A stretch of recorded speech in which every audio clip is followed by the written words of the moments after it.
ദേവലോകം എന്ന ചാനലിലെ മറ്റൊരു മഹത്തരമായ വീഡിയോയിലേക്ക് എല്ലാ പ്രേക്ഷകർക്കും സ്വാഗതം. ഇന്നത്തെ വീഡിയോ ഒരു ശിവക്ഷേത്ര ദർശനമാണ്.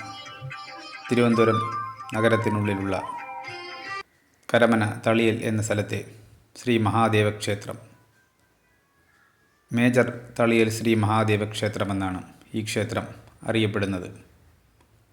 തിരുവിതാംകൂർ ദേവസ്വം ബോർഡിൻ്റെ കീഴിലുള്ള ഈ ക്ഷേത്രം രാവിലെ 2 നേരവും വൈകുന്നേരം 1 നേരവും ശീവേലിയുള്ള ക്ഷേത്രമാണ്. തിരുവാതിര മഹോത്സവമാണിവിടെ കൊണ്ടാടുന്നതും പിന്നീട് ശിവരാത്രിയും 2 ഉത്സവങ്ങളാണിവിടെ പ്രധാനമായും ഉള്ളത്. തിരുവാതിര മഹോത്സവം 7 ദിവസത്തെ പരിപാടിയും അന്നദാനവും തുടങ്ങിയതാണ്. ക്ഷേത്രത്തിനുള്ളിലേക്ക് കടക്കുമ്പോൾ 2 ആൽമരങ്ങളുള്ള ഒരു ക്ഷേത്രം തന്നെയാണ്. നമ്മുടെ സന്താന ഭാഗ്യത്തിനും സൗഭാഗ്യത്തിനൊക്കെ ആയിട്ട് ആൽമരത്തിന് 7 പ്രദക്ഷിണം വയ്ക്കുന്നത് വളരെ നല്ല കാര്യം തന്നെയാണ്. അത് രാവിലെ തന്നെ ചെയ്യേണ്ടതാണ്. ഇവിടെ അതിനുള്ള സൗകര്യം ഉണ്ട്. ക്ഷേത്രത്തിന് പുറത്തായിട്ട് പൂങ്കാവനങ്ങളും മറ്റും ചെയ്ത് ഒരുക്കി വെച്ചിട്ടുണ്ട്. ക്ഷേത്രത്തിൻ്റെ മുൻപേ പറഞ്ഞതുപോലെ ക്ഷേത്രത്തിന് പുറത്ത് മറ്റൊരു അരയാലുമുണ്ട്. അത് പഴയ അരയാലാണ്. ക്ഷേത്രത്തിൽ രാവിലെയുള്ള 2ാമത്തെ ശീവേലിക്ക് സമയമായി ഭഗവാൻ വെളിയിലേക്ക് എഴുന്നള്ളി വരികയാണ്. ഭഗവാനെ കണ്ട് ദർശന സായുജ്യമടയുക. വിളിച്ചാൽ വെളിപ്പുറത്തെത്തുന്ന ശ്രീ മഹാദേവ ക്ഷേത്രത്തിൽ ശിവപ്രതിഷ്ഠ കൂടാതെ അയ്യപ്പൻ, ദേവി, കൃഷ്ണൻ, ഹനുമാൻ തുടങ്ങിയ ഉപപ്രതിഷ്ഠകളുമുണ്ട്. ശീവേലി ക്ഷേത്രത്തിന് ചുറ്റും 3 വലം വെച്ചിട്ട് ക്ഷേത്രത്തിനുള്ളിലേക്ക് പോകുന്നതായിരിക്കും. അതിനുശേഷം ദീപാരാധനയും ഉണ്ടായിരിക്കും. ശീവേലിക്ക് പിന്നിൽ ഭക്തജനങ്ങളെല്ലാം നാമജപത്തോടു കൂടി ശീവേലിക്ക് പിന്നിലൂടെ പോകുന്നത് നമുക്ക് കാണുവാൻ സാധിക്കും. ദേവീ സന്നിധിയാണ് നിങ്ങളീ കാണുന്നത്. ദേവീ സന്നിധി വഴിയാണ് ശീവേലി കടന്നു വരുന്നത്. നാദസ്വരമേളത്തോടു കൂടിയും ഘോഷവാദ്യങ്ങളോടു കൂടിയും ആണ് ശീവേലി കടന്നു വരുന്നത്.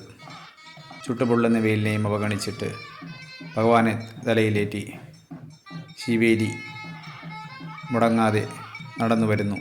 എല്ലാ മലയാള മാസവും 1-ാം തീയതിയും ഈ ക്ഷേത്രത്തിൽ അന്നദാനം ഉണ്ടായിരിക്കുന്നതാണ്.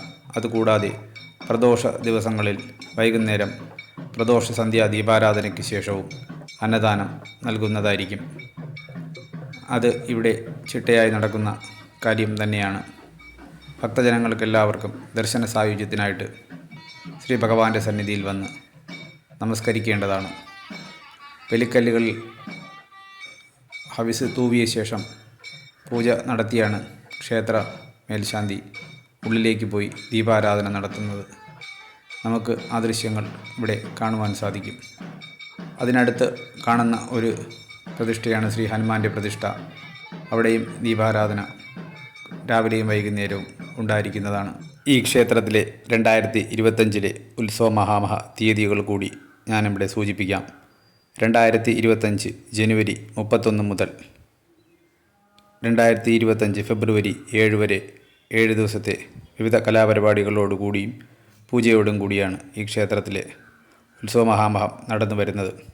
പ്രഭാത ഭക്ഷണം, ഉച്ചഭക്ഷണം, രാത്രി ഭക്ഷണം എല്ലാം ഇവിടെ ഈ ഉത്സവത്തോടനുബന്ധിച്ച് ഉൾപ്പെടുത്തിയിട്ടുണ്ട്.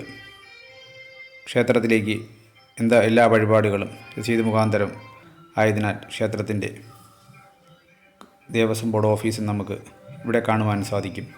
ക്ഷേത്രത്തിന് പുറത്തായിട്ട് കലാപരിപാടികൾക്കായിട്ട് വലിയ വിപുലമായ ഒരു സ്റ്റേജും ഉണ്ടായിരിക്കും.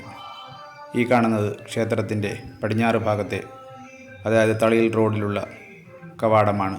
ഇതാണ് ദേവൻ്റെ പടിഞ്ഞാറ് വശത്തെ കവാടം. കിഴക്ക് വശത്തെ കവാടം ഞാൻ ഈ വീഡിയോ കഴിയുന്നതിന് മുമ്പ് കാണിക്കുന്നതായിരിക്കും. ക്ഷേത്രത്തിനുള്ളിൽ നാമജപത്തിന് വേണ്ടിയായിട്ട് എല്ലാ ഭഗവാന്റെ അഷ്ടോത്തരികളും ശിവനാമാവലികളും ലിംഗാഷ്ടകങ്ങളെല്ലാം അവിടെ തീർത്ത് വച്ചിട്ടുണ്ട്. അതിൽ നമുക്ക് നോക്കി വായിക്കുവാനും അത് സ്വായത്തമാക്കുവാനും നമുക്ക് സാധിക്കും. ക്ഷേത്രത്തിലെ 2ാമത്തെ പ്രധാന ഉത്സവമാണ് മഹാശിവരാത്രി. അത് 2025 ഫെബ്രുവരി 26 ബുധനാഴ്ചയാണ്. അന്നും ക്ഷേത്രത്തിൽ വിപുലമായ പരിപാടികളോട് കൂടിയാണ് നടത്തി വരുന്നത്. അന്നത്തെ ദിവസം 108 പ്രദക്ഷിണം ഈ ക്ഷേത്രത്തിന് ചുറ്റും വയ്ക്കുന്നത് ഐശ്വര്യദായകവും അതിലുപരി ആഗ്രഹ സാഫല്യീകരണത്തിനും നല്ലതാണ്. വീഡിയോ ലൈക്ക് ചെയ്യുക, ഷെയർ ചെയ്യുക, ക്ഷേത്ര സംബന്ധമായ വീഡിയോകൾക്കായിട്ട് ദേവലോകം എന്ന ചാനൽ സബ്സ്ക്രൈബ് ചെയ്യുക. ഇത് ക്ഷേത്രത്തിലെ കിഴക്ക് ഭാഗത്തെ, അതായത് കരമന ആറ് ഒഴുകുന്ന ഭാഗത്തെ കവാടമാണ്.